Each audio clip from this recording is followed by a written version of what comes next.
Une école ou crèche sur 3 dans l'Eurométropole exposerait donc les enfants à une pollution au dioxyde d'azote qui dépasse le niveau légal après Paris et Marseille.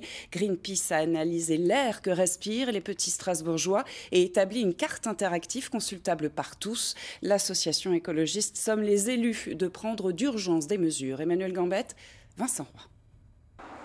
La carte interactive est accessible sur le site de Greenpeace.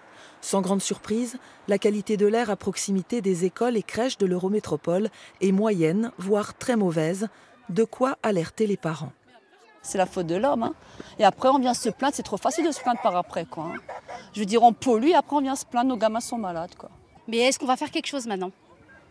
Telle est la question. Ça, on ne sait pas. Principal responsable, la circulation routière.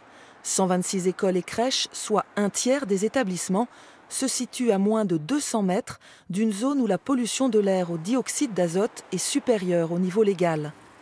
Face à cette pollution, les jeunes enfants sont particulièrement vulnérables. Ils sont exposés dans les locaux même de l'école parce qu'on aère l'école, ils sont exposés dans la cour et même chez eux dans leur logement, on va retrouver ces mêmes taux. Donc en fait, c'est pas seulement une exposition à l'école, c'est une exposition qui est fréquente, qui est répétée et ce qui pose effectivement des problèmes pour la santé en termes d'asthme, en termes de développement de maladies, où on a plusieurs rapports qui indiquent qu'à proximité des grands axes routiers, les populations ont une espérance de vie limitée.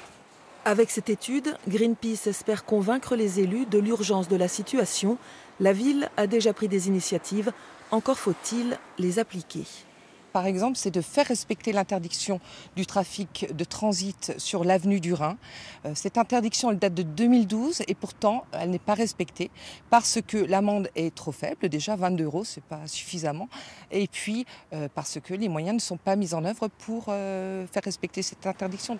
Principaux émetteurs de dioxyde d'azote, les véhicules diesel pourraient, eux, être bannis de l'agglomération strasbourgeoise d'ici 2025.